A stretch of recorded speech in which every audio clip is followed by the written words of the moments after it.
Episode 21 की शुरुआत में नर्व सिक्योरिटी के कुछ लोग मिसातो से कुछ पूछताछ करने के लिए उन्हें अपने साथ ले जाते हैं। असल में सील ने कोजो फ्यूत्सुको को किडनैप करा है, लेकिन नर्व सिक्योरिटी को रियोजी काजी पर शक है और रियोजी काजी और मिसातो के रिलेशन को देखते हुए सिक्योरिटी मिसातो को पूछताछ के लिए अपने साथ ले जाती है। आगे फ्यूत्सुको को दिखाया जाता है जो सील के सामने होते हैं।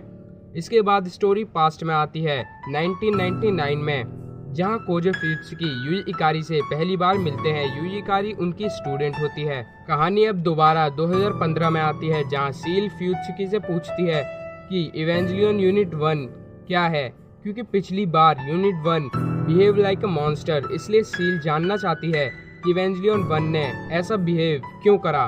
कहानी दोबारा 1999 में शिफ्ट होती है, जहां फ्यूत्सुकी गेंदो को जेल से छुड़ा के लाते हैं और इस वक्त में गेंदो का नाम मिस्टर रोकुबुंगी था। अब ईयर 2000 के सेकंड इम्पैक्ट को दिखाया जाता है, जिसके बाद कहानी 2002 की ओर बढ़ती है, जहां फ्यूत्सुकी को रोकुबुंगी बताता है कि उसने और यूई ने शादी कर ली है और अब उसने अपना नाम चेंज करके गेंदो इकारी कर लिया है। आगे मिसातो को दिखाया जाता है जो कात्सुरागी रिसर्च टीम की बची आखिरी मेंबर थी। असल में मिसातो के डैड अपनी बेटी मिसातो को लेकर अपनी रिसर्च टीम के साथ अंटार्कटिका गए हुए थे, लेकिन तभी सेकंड इम्पैक्ट हुआ और सब मारे गए। मिसातो कैसे बची ये हम पिछले एपिसोड्स में देख ही चुके हैं कि उसके डैड ने उसे बचाया था। आगे अब सेकंड इम्पैक्ट की रिपोर्ट्स स्क्रीन पर दिखाई जाती है कि एक जाइंट लाइट के चमकने के बाद सेकंड इम्पैक्ट हुआ। आगे 2003 में फ्यूत्सुकी को पता लगता है कि गेंदो कुछ छुपा रहा है, जिसके बाद इनके बीच सेकंड इम्पैक्ट को लेकर बहस होती है। जिसके बाद गेंदो फ्यूत्सुकी को कुछ दिखाने ले जाता है, जहां फ्यूत्सुकी रित्सुको अकागी की मदर को देखता है, जहां रित्सुको की मदर फ्यूत्सुकी को बताती है कि वो एक बायो कंप्यूटर पर काम कर रही हैं जिसका नाम मैजाई है। जिसके बाद फ्यूत्सुकी कहते हैं क्या तुम मुझे यही दिखाने वाले थे, जिसके बाद डॉक्टर अकागी कहती हैं नहीं। अब डॉक्टर अकागी और गेंदो फ्यूत्सुकी को दिखाते हैं इवेंजलियन 0 का प्रोटोटाइप, जिसे ये लोग जाइंट एडम भी कहते हैं। वो ऐसा इसलिए कहते हैं क्योंकि ये इवेंजलियन एडम की ही एक मैन मेड कॉपी है और यही सबसे पहला इवेंजलियन है। आगे 2004 में एक एक्सपेरिमेंट करा जा रहा होता है, जहां हम शिंजी इकारी को भी देखते हैं और गेंदो, कोजो और डॉक्टर अकागी को भी, और यहाँ यूई इकारी भी होती है। उन्हें दिखाया नहीं जाता, लेकिन उनकी वॉइस हमें बैकग्राउंड में सुनाई देती है। ये वही एक्सपेरिमेंट है जिसे इवेंजलियन 3.0 में दिखाया गया है, जब फ्यूत्सुकी और शिंजी जापानीज चेस खेलते वक्त शिंजी की मदर के बारे में बात करते हैं। इस एक्सपेरिमेंट के दौरान यूई यूनिट 1 के कोर में समा गई थी और ये उनका लास्ट एक्सपेरिमेंट था। इस एपिसोड में हमें और भी बहुत कुछ दिखाया जाता है, जैसे 2005 में मिसातो और रित्सुको एक दूसरे से कैसे मिले और दोस्त बने, और रियोजो काजी भी। आगे 2008 में रित्सुको की मदर ने मैजाई सिस्टम के 3 सुपर कंप्यूटर को रेडी कर लिया, बाल्थसार, मेल्शियोर और कैस्पर को। आगे 2010 में गेंदो रे को लेकर आए और रित्सुको की मदर की मौत रे की वजह से ही हुई। रे ने उन्हें धक्का देकर गिरा दिया। ये दिखाया तो नहीं जाता, लेकिन आप जब एपिसोड देखोगे तो आप भी इमेजिन कर पाओगे कि आखिर क्या हुआ था। कहानी 2015 में आती है, जहां रियोजी फ्यूत्सुकी को बचाता है। अब एंड में मिसातो को रियोजी का लास्ट मैसेज मिलता है, जिसे सुन के वो इमोशनल हो जाती है और ये एपिसोड यहीं एंड हो जाता है।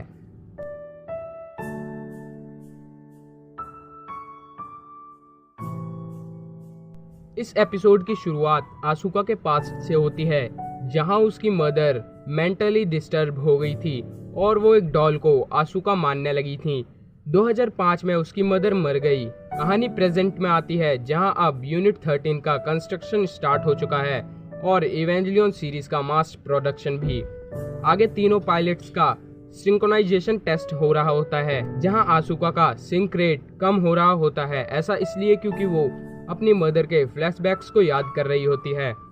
आगे अर्थ के ऑर्बिट में एक एंजल नजर आता है। अब यूनिट 0 को लॉन्च करा जाता है और यूनिट 2 आसुका को उसके सिंक रेट ड्रॉप के कारण उसे बैकअप के तौर पर रखा जाता है। लेकिन आसुका इस बात से बिल्कुल खुश नहीं होती, वो खुद ही लीड ले लेती है। अब आसुका एंजल पर स्नाइपर से निशाना लगाती है, लेकिन एंजल आउट ऑफ रेंज होता है उसी वक्त एक चमकदार रोशनी इवेंजिलियन 2 पर पड़ती है, जिससे आशुका को काफी तकलीफ होती है क्योंकि ये एक फिजिकल की जगह साइकोलॉजिकल अटैक होता है। आशुका को इससे बहुत ज्यादा तकलीफ हो रही होती है, वो मेंटली तौर पर काफी डिस्टर्ब हो रही होती है। इसके बाद रे एंजल पर हमला करती है, लेकिन एंजल की रेंज अब भी काफी दूर होती है, इसलिए रे द्वारा किए गए हमले का एंजल पे कुछ असर नहीं होता।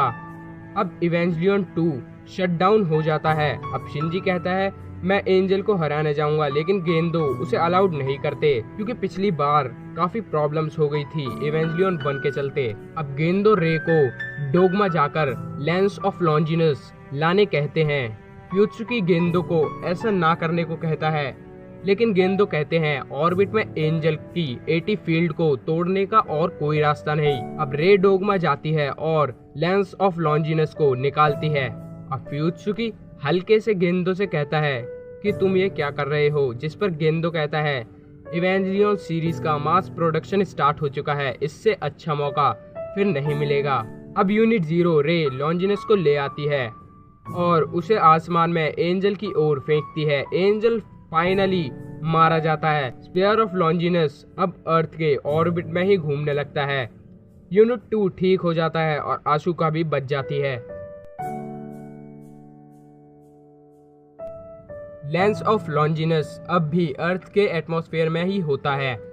सील गेंदो से सवाल पूछ रहे हैं कि उसने लेंस ऑफ लॉन्जिनस को क्यों यूज करा, जहां गेंदो कहता है कि एंजल को मारना मेरी फर्स्ट प्रायोरिटी है, इसलिए मैंने लेंस ऑफ लॉन्जिनस का यूज करा एंजल को मारने के लिए। अब इतने में ही एक और एंजल आसमान में नजर आता है। मिसातो इवेंजिलियन 0 को लॉन्च करती है और यूनिट 2 को एज बैकअप लॉन्च करती हैं। वो यूनिट 1 को गेंदों की परमिशन के बिना लॉन्च नहीं कर सकती, इसलिए वो इसका यूज नहीं करती। रे अब अपनी पोजीशन ले लेती है, तभी एंजल फॉर्म चेंज कर रे पर अटैक करता है। यूनिट 2 को फाइट के लिए लॉन्च करा जाता है, लेकिन इवेंजिलियन 2 आगे नहीं बढ़ता। असल में आशुका का सिंक रेट 10 होता है, यानी कि वो बहुत ज्यादा ही गिर चुका है और इतने कम रेट के साथ वो इवेंजिलियन को पायलट नहीं कर सकती, इसलिए इवेंजिलियन 2 नहीं चलता। अब यूनिट 2 को वापस ले लिया जाता है। आगे रे एक भ्रम देखती है, जहां रे अपने आप को ही महसूस करती है। अब गेंदो कहते हैं यूनिट 1 को लॉन्च करने को। यूनिट 1 को लॉन्च करा जाता है। एंजल शिंजी पर भी अटैक करने की कोशिश करता है, लेकिन तभी रे इवेंजिलियन की 80 फील्ड को रिवर्स कर उसे डिसअपेयर कर देती है, जिससे काफी बड़ा ब्लास्ट होता है। एंजल मर जाता है, लेकिन यूनिट 0 को भी काफी नुकसान होता है। इसके बाद रेस्क्यू टीम रे को ढूंढने जाती है। आगे हमें सभी एंजल्स के नेम स्क्रीन पर दिखाए जाते हैं। अब आगे मिसातो को एक कॉल आता है, जहां इंफॉर्मेशन दी जाती है कि रे मिल गई है। अब शिंजी नर्व हॉस्पिटल में जाता है, जहां वो रे को थैंक यू कहता है यूनिट 0 को सेक्रीफाइस कर उसकी जान बचाने के लिए, जिस पर रे कहती है तुम्हारा मतलब क्या है। शिंजी कहता है तुमने मेरी जान बचाई, जहां रे कहती है अच्छा। तो शिंजी कहता है कि क्या तुम्हें कुछ भी याद नहीं। अब हम सभी जानते हैं कि उसे कुछ याद भी कैसे होगा, क्योंकि ये रे नहीं बल्कि उसकी एक अनदर क्लोन है।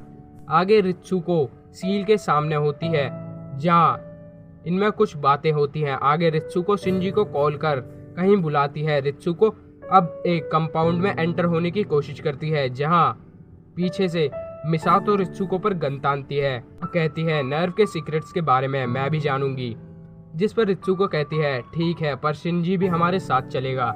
अब ये तीनों नर्व के अंडरग्राउंड लेबोरेटरी में पहुंचते हैं। आगे रित्सुको मिसातो को सबसे पहला इवेंजिलियन दिखाती है, जिसके बाद रित्सुको शिंजी को कहती है यही तुम्हारी मदर एक एक्सपेरिमेंट के दौरान वैनिस्ड हो गई थी।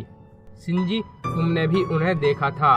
ये सुन शिंजी चौंक जाता है। आगे जिस डिवाइस में हमने पिछले एपिसोड्स में रे को देखा है, उस डिवाइस को दिखाया जाता है। ये डिवाइस कुछ और नहीं बल्कि डमी सिस्टम है। अब रित्सुको मिसातो और शिंजी को रे के कई सारे क्लोन्स दिखाती है, जो कुछ और नहीं बल्कि डमी प्लग के कोर हैं। आगे रित्सुको बताती है कि एडम से जब ईवा को बनाया गया तो उन्हें चलाने के लिए साल्वेजिंग ऑपरेशन द्वारा उनके अंदर ह्यूमन सोल्स को डालना पड़ा, और ये जो सारे रे के क्लोन्स हैं ये अभी सिर्फ एक वेसल हैं, यानी इनके अंदर कोई सोल नहीं है। ये सिर्फ सोल को अब्जॉर्व करने के लिए एक कंटेनर है। अब रित्सुको सब क्लोन्स को डिस्ट्रॉय करने लगती है। अब रित्सुको एंड में रोने लगती है और फाइनली ये एपिसोड भी एंड हो जाता है। एपिसोड 21 की शुरुआत आसुका के फ्लैशबैक से होती है, जहां आसुका की मदर ने सुसाइड करी होती है। अब हमें पता लगता है कि आखिर आसुका की मदर कैसे मरी थी। अब कहानी प्रेजेंट में आती है, जहां गेंदो रित्सुको से पूछता है कि उसने क्यों डमी सिस्टम को डिस्ट्रॉय करा। आगे शिंजी नदी किनारे खड़ा होता है, जो डिस्ट्रॉयड सिटी को देख रहा था। वहीं पास ही में कावुरो भी होता है, जो शिंजी का नाम लेकर उससे बात करता है। जहां शिंजी कहता है तुम कौन हो, जिस पर कावुरो बताता है कि वो सील कमेटी द्वारा भेजा गया 5th चाइल्ड है। आगे अब 5th चाइल्ड का सिंक टेस्ट होता है इवेंजलियन 2 के साथ, क्योंकि आशुका के सिंक रेट ईवा के साथ काफी कम हो गए हैं, जिस कारण वो इवेंजलियन 2 को पायलट नहीं कर सकती। अब कावुरो यूनिट 2 के साथ काफी बेहतर सिंक करता है। आगे शिंजी और कावुरो साथ में बात लेते हैं, जहां कावुरो कहता है आई लव यू।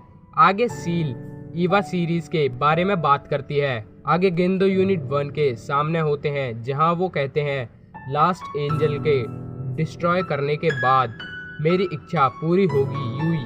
आगे कावुरो यूनिट 2 के सामने होता है और वो कहता है कि मैं लिलिन का सर्वेंट हूँ, और तभी वो यूनिट 2 को चलाने लगता है। इवेंजलियन 2 में एंट्री प्लग नहीं होता। आसुका हॉस्पिटल के रूम में है, क्योंकि उसकी कंडीशन काफी खराब है।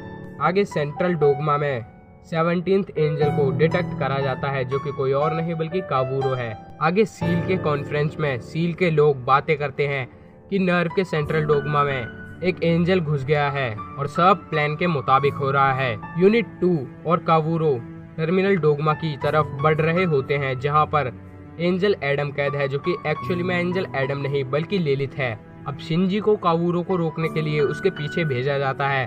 अब यहाँ इवेंजलियन 1 और इवेंजलियन 2 में फाइट होती है। इसी बीच कावुरो कहता है कि ईवा सीरीज एडम से जन्मी है, लिलिन ने जिंदा रहने के लिए हमेशा उसका यूज करा। यहाँ लिलिन रिप्रेजेंट करता है ह्यूमैनिटी को, यानी इंसानों को। अब यहाँ हमें पता चलता है कि कावुरो को भी एडम की बॉडी से ही बनाया गया है। अब फाइनली ये लोग टर्मिनल डोगमा में पहुंच जाते हैं। तभी कंट्रोल रूम को एक और 80 फील्ड महसूस होती है, जहां मिसातो कहती है क्या ये एक और एंजल है। अब कावुरो एडम के सामने पहुंच जाता है, जहां कावुरो कहता है ये तो लिलिथ है। इवेंजलियन यूनिट 1 यूनिट 2 को हरा देता है और कावुरो को पकड़ लेता है। अब शिंजी कहता है तुमने ये क्यों किया, जहां कावुरो कहता है कि यही मेरी मंजिल थी, लाइफ और डेथ मेरे लिए सब बराबर है, और मैंने मरने की इच्छा करी है, और मरने का फैसला करना एक एब्सोल्यूट फ्रीडम है। जिस पर शिंजी कहता है ये तुम क्या कह रहे हो, मेरी कुछ समझ नहीं आ रहा। अब कावुरो ऊपर की ओर देखता है, जहां हम रे को नोटिस करते हैं, जिसके बाद कावुरो कहता है कि शिंजी क्या तुम मुझे मारोगे तो जल्दी मार दो, वरना फिर तुम मारे जाओगे। मेरी इच्छा है कि मैं मारा जाऊं। अब थोड़ी देर तक ये सीन स्क्रीन पर चलता है, जो कि अभी स्क्रीन पर चल रहा है। उसके बाद कावुरो की गर्दन हम गिरते हुए देखते हैं और इवेंजलियन 1 के हाथ पर खून, यानी शिंजी ने कावुरो को मार दिया। अब आगे शिंजी और मिसातो को नदी किनारे बैठे देखते हैं, जहां शिंजी कहता है कावुरो ने मुझसे कहा था ही लव्ड मी, क्या मैंने उसे मारकर गलत किया। तो मिसातो कहती है कि उसकी इच्छा थी मरना, इसलिए तुमने कुछ भी गलत नहीं किया। और एपिसोड 24 यहीं एंड हो जाता है।